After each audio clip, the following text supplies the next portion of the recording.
Assalamualaikum warahmatullahi wabarakatuh.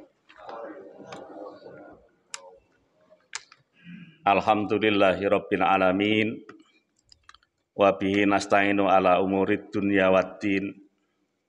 Wassalatu wassalamu ala asrofil anbiya wal mursalin sayyidina Muhammadin wa ala alihi wa ashabi ajmain. Rabbi shrah li sadri wa yassir li amri wahlul 'uqdatam min lisani yafqahul qawli amma ba'du.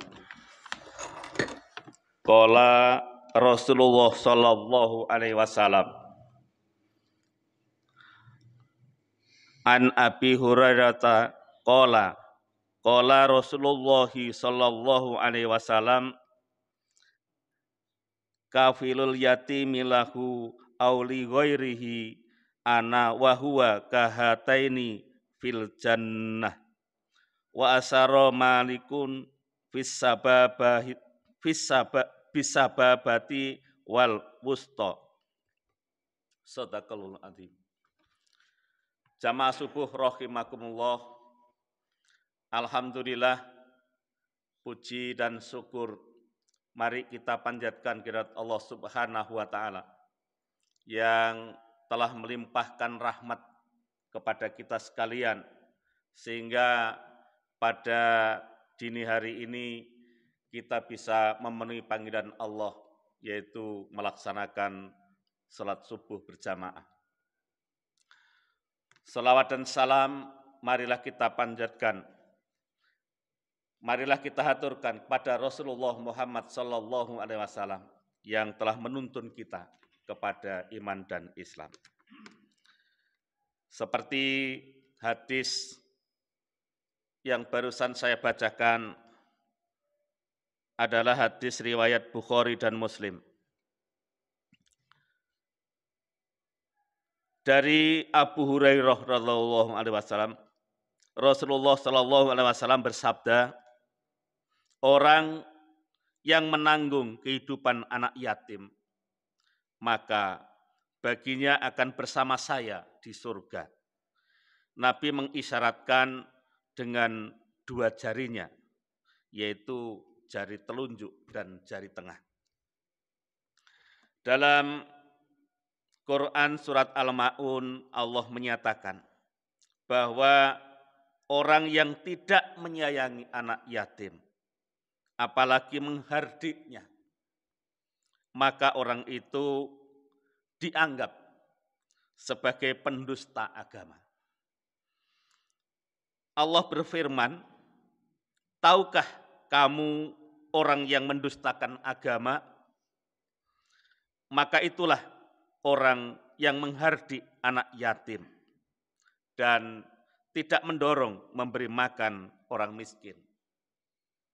Quran surat Al-Ma'un ayat yang ke-1 sampai dengan yang ke-3. Sebaliknya, kepada orang-orang yang suka memperhatikan anak yatim dengan penuh kasih sayang, maka akan dijanjikan kepadanya mendapatkan berbagai keutamaan.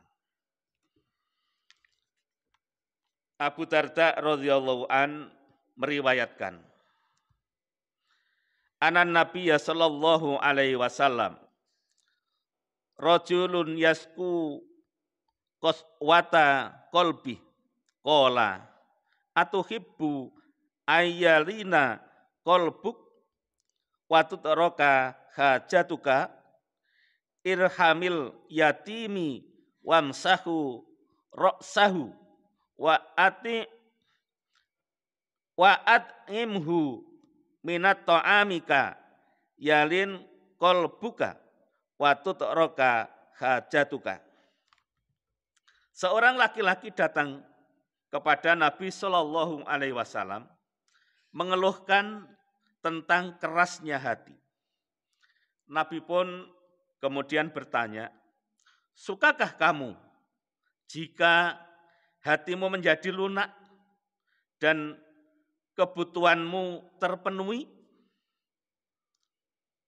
sayangilah anak yatim, usaplah kepalanya, dan berilah makan dari makananmu. Niscaya hatimu akan menjadi lunak dan kebutuhanmu akan terpenuhi. Hadis riwayat At-Tabrani, Abdul Ar-Razzaq, dan Abu Nuaim. Hadis tersebut menjelaskan bahwa salah satu cara agar hati menjadi lunak dan kebutuhan sehari-hari tercukupi adalah dengan cara menyayangi dan menyantuni anak yatim. Termasuk dalam kategori menyantuni anak yatim adalah dengan memberinya makanan, pakaian, dan membiayai kebutuhan pendidikan serta kesehatannya. Menyayangi anak yatim bisa juga dilakukan dengan suka mengusap atau mengelus-elus kepalanya sebagai tanda kasih sayang dan keakraban, serta siap memberikan perlindungan kepadanya. Nabi Shallallahu Alaihi Wasallam dan juga sahabatnya suka mengusap kepala anak yatim sebagai wujud kasih sayang kepada mereka. Nabi Shallallahu Alaihi Wasallam menjanjikan kepada siapa saja yang menyayangi anak yatim, dengan mengusap kepalanya akan diberikan banyak kebaikan dan jaminan masuk surga berdampingan dengan beliau. Dalam hadis disebutkan, An Abi Umamah anin Nabiyyi sallallahu alaihi wasallam qala man masaka ra'sa yatimi aw yatimati lam yamsahhu illa lillahi kana lahu bikulli sa'ratin marrata alaihima yaduhu hasanatun wa man ahsana ila yatimatin aw yatimi indahu kuntu ana wa huwa fil jannah kahataini wa korona baina isbu'ain. Dari Abu Umamah, Nabi Shallallahu Alaihi Wasallam bersabda, barang siapa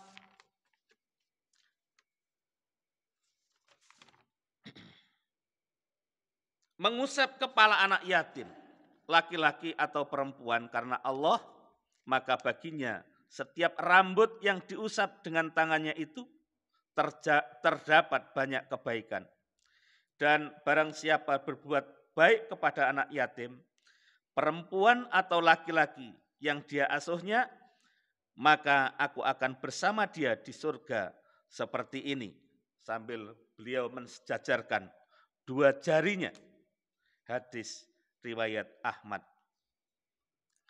Jamaah rahimakumullah, selain mendapatkan kedudukan terhormat, bisa berdampingan dengan Nabi Muhammad Sallallahu Alaihi Wasallam di surga.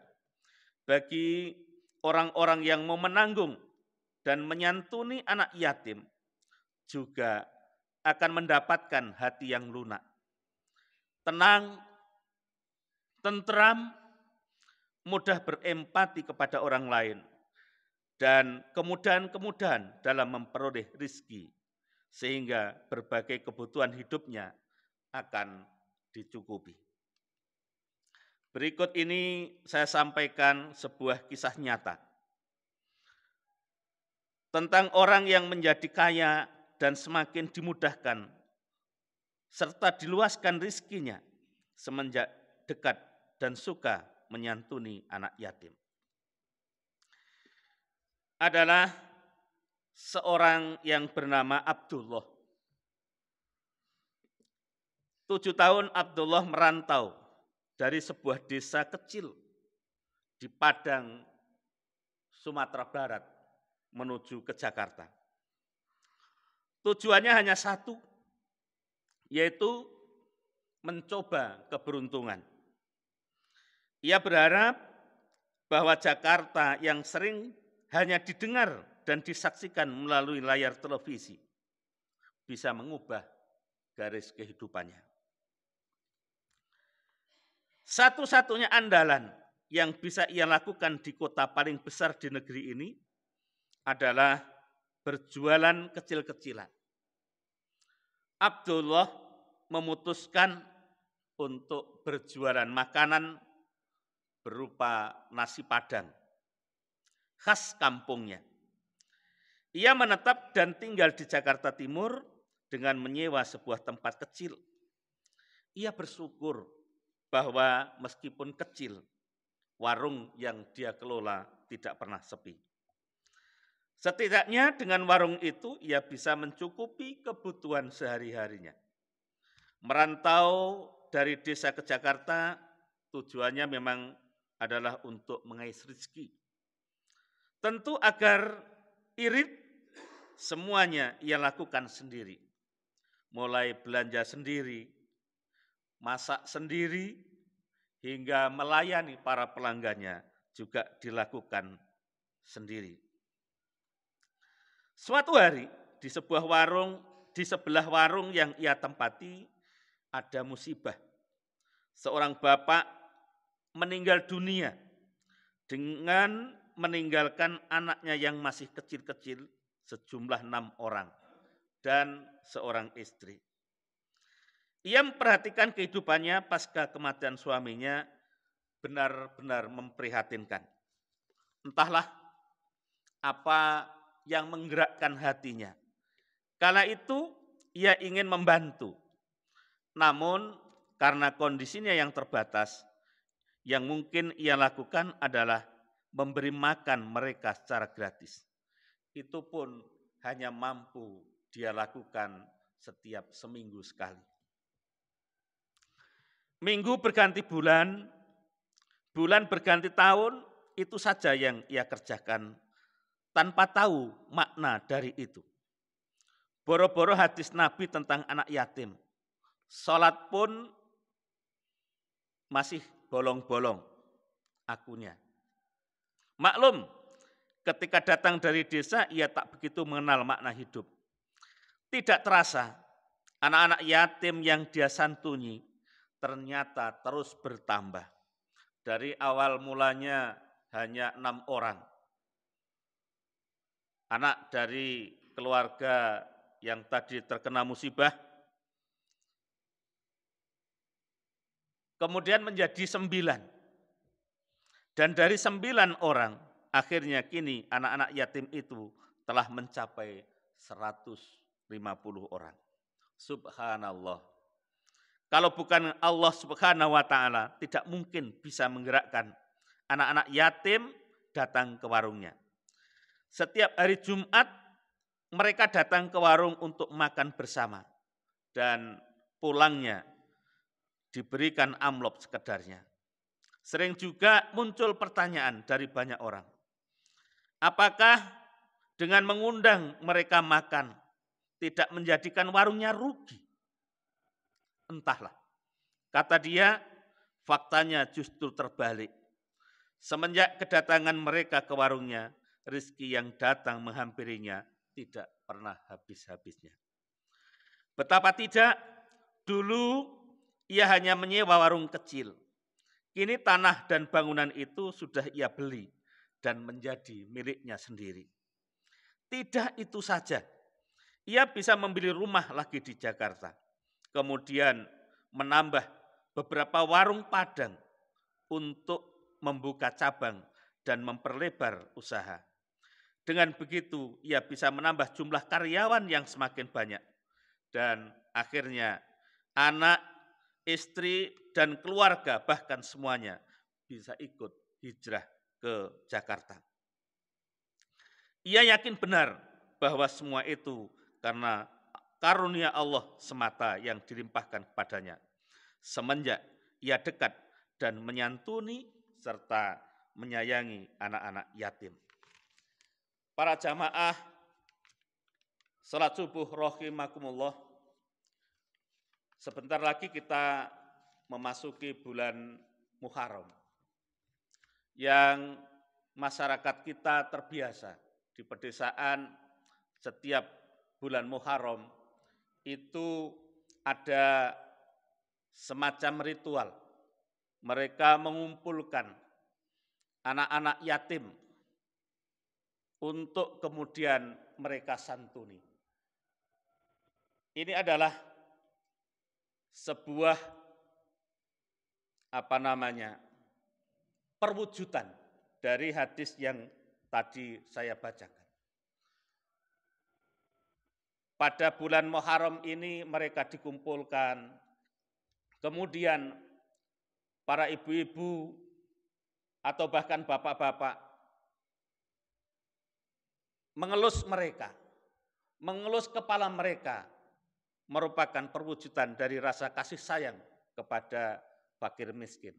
Dan mestinya tidak cukup dengan itu, apabila kita melihat di sekeliling kita, di sekitar rumah kita, tetangga kita, ada anak-anak yatim yang mungkin perhatian dari orang tuanya masih kurang, kemampuan untuk mencukupi kebutuhannya masih kurang, maka mari kita semuanya tergerak untuk mengasihi dan menyayangi mereka, membantu untuk mencukupi kebutuhan yang mereka perlukan.